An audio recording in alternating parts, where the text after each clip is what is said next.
जब हम लौकिक विनय के द्वारा उपलब्धि कर लेते हैं, लोकाचार में भी अगर अपने से बड़ों के प्रति हम नम्र रहते हैं तो उस बड़े व्यक्ति का हाथ हमारे सिर पर बना रहता है। अलौकिकता में भी अगर हम बड़े बुजुर्गों का सम्मान नहीं कर पाते हैं तो उनका हाथ ऐसा हो जाता है, उसमें भी नुकसान होता है। माता पिता के प्रति अगर हम नम्र हैं, जो व्यक्ति अपने माता पिता की चरण वंदना करता है, नम्र रहता है, आशीष प्राप्त करता है, उसके जीवन में बहुत सारी उपलब्धियां हो जाती है। कहते ना माँ का आशीर्वाद, जब माँ के आशीर्वाद में इतनी ताकत होती है तो गुरु माँ नहीं, निर्ग्रंथ गुरु ही गुरु माँ होते हैं, सग्रंथ गुरु माँ नहीं होते हैं। तो ऐसे गुरु, उनका भी अगर आशीर्वाद बना है जीवन में, ध्यान रखना वो तो इतनी ऊंचाइयों को प्राप्त करता है, गुणों से भरता हुआ एक दिन जाकर के दुनिया में महान से महान पद को प्राप्त कर लेता है, महान हो जाता है, विनयशील है, विनय से संपन्न हो, कोई दिक्कत नहीं। हमारे जीवन में गुण आना चाहिए। क्या आना चाहिए? ये गुण बहुत जरूरी है। आज इसका कहीं ना कहीं अभिमान ज़्यादा आ रहा है, अकड़ ज़्यादा आ रही है। कई बार हम अपने अकड़ में गुरुओं का अपमान कर बैठते हैं, लेकिन उसका परिणाम नहीं पता कि गुरुओं का अपमान या निर्ग्रंथों का अपमान का परिणाम क्या होता है। अपमान करने का परिणाम निधत्ति और निकाचित कर्म का बंध होता है। क्या नहीं हो? कौन से कर्म का बंध?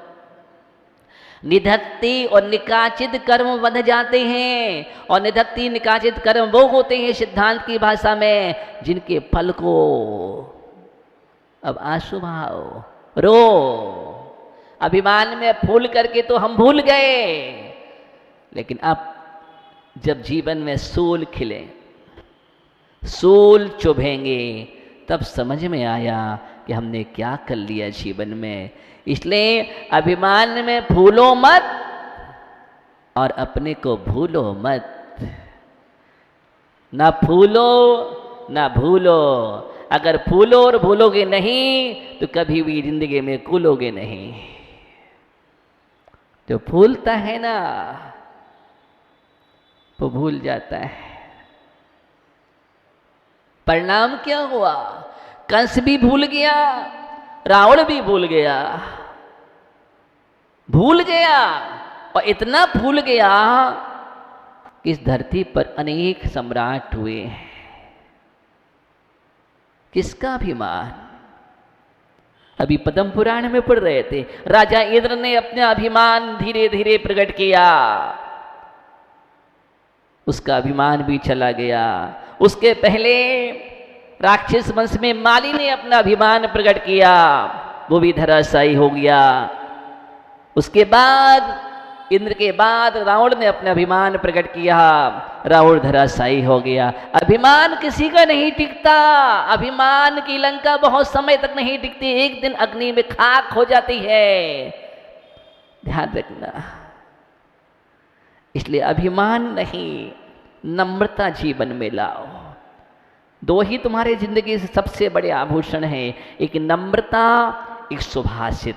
अच्छी बाणी बोलना, प्रिय बोलना, सद्वचन बोलना, अच्छे वचनों का प्रयोग करना और नम्र स्वभाव होना, ये दो ही फल, अच्छे फल हैं। इनको ग्रहण करो अपने जीवन में। आभूषण है जीवन के सबसे बड़े। विनय मोक्ष का द्वार है। किसका द्वार है? आचार्य ये तक लिख रहे हैं, जिसके जीवन में, जिस शिष्य के जीवन में, जिस भक्त के जीवन में विनय है वो सब गुणों को प्राप्त कर लेता है। और विनय नहीं है तो उसकी विद्या, उसका जप, उसका तप, जो भी है सब निरर्थक हो जाते हैं। ऐसा लिखा है शास्त्रों में, पढ़ लीजिए उठा करके। स्पष्ट लिखा हुआ गाथा दी है। विनय जीवन के लिए अनेक गुणों को उपलब्ध कराती है। जिनने विनय की है उनने अनेक गुणों को प्राप्त किया है। जिनके पास देखिए, अगर हमें विद्या भी अर्जन करना है तो बिना विनय की विद्या नहीं आती है। अगर हमें गुरुओं से गुरु विद्या लेना है, कोई भी विद्या लेना है, तो हमें नम्र स्वभावी, जितना हम गुरुओं की भक्ति करेंगे, जितना हम झुकेंगे, जितने चरण वंदना करेंगे, जितना आशीर्वाद लेंगे, उतनी ही हमारे जीवन में उपलब्धि होगी। हम पढ़ते हैं शास्त्रों में, जब चाहे राजकुमार हो, चाहे सेठ पुत्र हो, चाहे किसी के पुत्र हो, जब जब भी विद्या अध्ययन करने के लिए आश्रम में पहुँचे, आश्रम में शास्त्र विद्या और शस्त्र विद्या दोनों सीख करके निष्णात हुए हैं, लेकिन वहाँ गुरुकुल के नियम के अनुसार उनको रहना पड़ा। गुरु का भरपूर विनय सेवा करते थे, भैयावृत्ति करते थे, उनकी आज्ञा का पालन करते थे। और तो और क्या, गायों को भी चराने जाना तो उनको भी पानी डालना, तो उनको भी सेवा करना, संभालना उनके लिए भी, यहाँ तक कि भोजन भी बनाना, सब कुछ, झाड़ू पोछा, सारे कार्य वो विद्यार्थी करते थे अपने हाथ से, क्योंकि विद्या का अर्जन श्रम से होता है और श्रम पूर्वक की गई विद्या श्रवण बनाती है, और श्रम पूर्वक नहीं विद्या की जाती, उस विद्या की कीमत भी नहीं होती है। विद्या महान तभी बनाएगी जब तुम श्रम करोगे, गुरु की आज्ञा में चलोगे। ऐसा अहंकार नहीं चलता, हम तो आपके पास आए थे, मैंने बोला था, अब क्या करें। ज्ञानी, हम बैठे बैठे चले गए, आपने पढ़ाई नहीं है, कल से हमने बंद कर दिया, मतलब अभिमान, अभिमान से विद्या का अर्जन। Very good. अगर गुरु ने कह दिया तो उस दिन से क्लास बंद, हो गया काम, गए काम से तुम जिंदगी में कभी तुम ज्ञानी नहीं बन सकते, कोई अध्ययन नहीं हो सकता तुम्हारे जीवन में। इससे अच्छा तो सामान्य इंसान, विद्यार्थी जो स्कूल में पढ़ता है वो बहुत अच्छा है। गुरु ने डांट भी दिया, उसके बाद भी गुरुदेव के चरणों में माफी मांग रहा है, क्षमा याचना कर रहा है। ऐसे नहीं कहा गया गुरु मारे धम धम विद्या वे छम छम। हाँ, पढ़ते ना, पहले भी पिटाई लगती थी, अब तो कानून बन गया, धीरे धीरे अब सब बंद हो गया। लेकिन उस समय एक अच्छा विद्यार्थी बनाने के लिए, अनुशासन में रखने के लिए आप पढ़ो ना, जिनने पूर्व में अध्ययन किया होगा वो डिसिप्लिन अलग होता है। अनुशासन, विनयाचार, बहुमानाचार, अगर ये हैं, सम्यक ज्ञान के अंग है ज्ञानी हो। सम्यक ज्ञान के 8 अंग होते हैं, 8 अंगों में विनयाचार भी है और बहुमानाचार भी है। सम्यक ज्ञान की आराधना तभी हो सकती है जब हम भरपूर विनय करें और बहुमान करें। सम्यक ज्ञान की और सम्यक ज्ञान के धारियों की, जिनसे अध्ययन कर रहे हैं, पढ़ रहे हैं, बहुत बड़ा बहुमान होना चाहिए। एक बात ध्यान रखना, तब विद्या आती है। आचार्य भगवान गुरु नाम गुरु निमित्त ज्ञानी विमल साजी महामराज, जिनका इतिहास पता है सबके लिए, एक ऐसे महान चमत्कारी, आश्चर्यकारी निमित्त ज्ञानी, वचन सिद्धि जिनको थी, वो आचार्य भगवान विमल सागर जी महाराज, गुरु नाम गुरु, दादा गुरु, जिन्होंने पता है मंत्र विद्या को, अनेक विद्या को, एक सुधर्म सागर मुनिराज थे, अच्छा सुधर्म सागर जी, पहले वो मंत्र तंत्र के आता थे, उनके पास रह करके इतनी सेवा की उनकी, और सेवा का फल ऐसा प्राप्त किया तो उनके लिए ऐसी मंत्र विद्या प्राप्त हुई। सेवा का फल मिलता है। अब तुम कहो कि अहंकार में हम कुछ सीख लें, तो अहंकार में पतन होता है, सीखा नहीं जाता है। एक अक्षर का भी ज्ञान प्राप्त करना है तो नम्र होना चाहिए, और एक अक्षर भी अगर हमें प्रदान कर दिया तो शास्त्र में लिखा है एक अक्षर प्रदान करने वाला भी गुरु भाव को प्राप्त हो जाता है, वो गुरु है,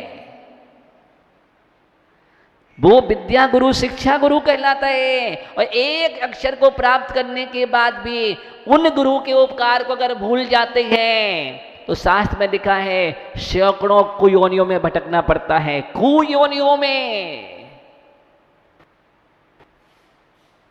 ध्यान रखना, शास्त्र में आगम में स्पष्ट लिखा है विनय को अपने जीवन में सबसे ज्यादा स्थान है।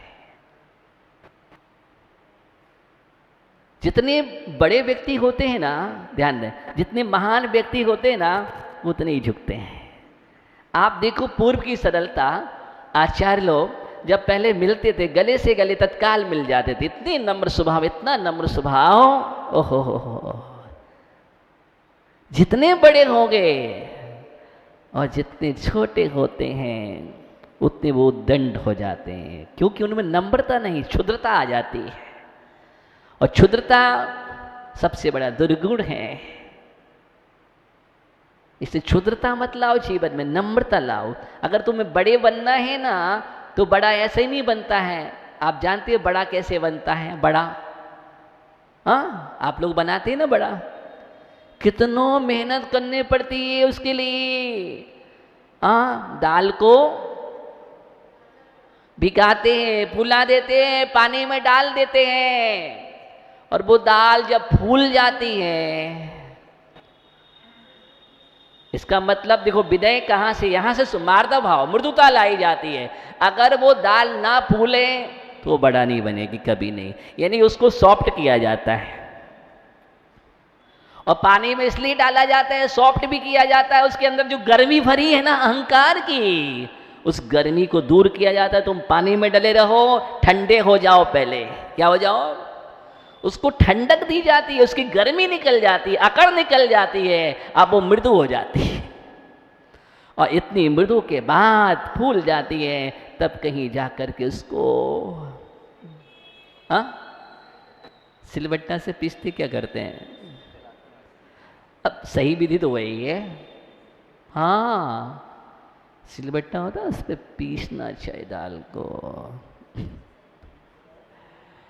और फिर आप जो करते हैं आपको पता है हम क्यों बदला है, क्योंकि आपने बनाया, हमने कभी नहीं बनाया, मुझे कुछ पता नहीं, मैं तो बतला रहा हूं आपके लिए। कहीं जाकर के फिर ओहो, और फिर क्या होता है, अग्नि का भी ताव होता है, उसमें भी डाला जाता है, कढ़ाई वगैरह में डाला जाता है। कहीं जाकर के अभी और श्रम करना है उसके लिए, अभी बना नहीं है, इतनी सारी यात्रा से गुजरना पड़ता है, तब कहीं जाकर के बड़ा बनता है। और तुम वैसे ही खड़े होकर के बड़े बनना चाहते हो, हम बड़े हो गए। कहाँ से तुम बड़े हो गए? अभी तो तुम खड़े भी नहीं हुए। ऐसे बड़े नहीं हो जाते, गुणों से बड़े होते हैं। किससे होते हैं? गुणों से बड़े होते हैं। जैन दर्शन गुणों से महान बनाता है। गुण जिसके अंदर वो महान है, और गुण नहीं है तो तुम कितने भी खड़े रहो, अकड़े, एक झोंका आएगा गिर जाएगा, धराशायी हो जाओगे। इसलिए ऊंचाई सिर्फ काम नहीं करती, ऊंचाई के साथ गहराई भी होना चाहिए। क्या होना चाहिए? ऊंचाई के साथ गहराई भी होना चाहिए। जितने तुम गहरे होंगे उतनी ही ऊंचाइयों को प्राप्त करेंगे। अर्थात जमीन में जड़ जितनी मजबूत होगी, गहरी होगी, वो वृक्ष उतना ही मजबूत होगा। इसलिए भवन बनाया जाता है, उसकी नींव जितनी अच्छी होती है उतना अच्छी इमारत मजबूत होती है। अगर नींव ना हो तो इमारत धराशायी हो जाएगी। ये विनय एक नींव है, अंतरंग का परिणाम है। और अंतरंग में जब विनय गुण भर जाता है तो अपने आप नम्र हो जाता है। अंदर में जो भरा होगा वही बाहर प्रकट होगा। हाँ, इस बात का ध्यान रखना। अंतरंग में अगर अभिनय भरा है तो अभिनय ही अभिनय, अपमान अहंकार वही टपकेगा। क्या टपकेगा? वही टपकेगा। और विनयाचार है तो चेहरे पर चमकेगा। चमकेगा दमकेगा। विनय चमकदार बनाती है, जीवन के लिए दमकदार बनाती है। और अभिमान का परिणाम काला, काला काला काला कर देती है। अभिमान काला, हाँ काला होता है। एक साथ रहने की आदत नहीं है, अलग थलग भागने की आदत है। एक साथ दमक रहे थे, चमक रहे थे, सिगड़ी में अंगीठी में अंगारे एक साथ रखे थे, वो दमक रहे थे। द्युति थी, कांति थी, प्रकाश था, तेज था, आभा थी। लेकिन एक अंगारा ने सोचा हम तो चमकदार हैं, हम इनके साथ क्यों रहें, अपनी चमक अलग से बिखेरेंगे। और वो अंगारा अंगीठी से उछट गया और उछट के बाहर निकला, धीरे धीरे अपनी चमक को खो बैठा, तेज भी खो बैठा और काला पड़ गया। अभिमान की कहानी यही है, इसलिए अहंकार अच्छा नहीं है। दुलीचंद जी ज्ञानी, अब तुम अपने जीवन में देखो श्रीपद चढ़ा दो, अच्छी भावना। ओह देखो मेरे तो इतनी सुंदर भावना है, हम चाहते इनको मुनि बना दें। अब बाकी प्रयास इनको करना है, पुरुषार्थ इनको करना है, ये तो मेरी भावना है कि भावनाएं चल रही है, मैं तो भावना करूंगा। दिलीप भैया मैं चाहता हूँ ये भी बन जाए, मैं क्यों अजित भैया भी बन जाएं, हाँ सब भैया बन जाएं। यहाँ से शताब्दी महोत्सव होने वाला है ना, तो मनोज भैया कुछ इतिहास तो लिखना चाहिए।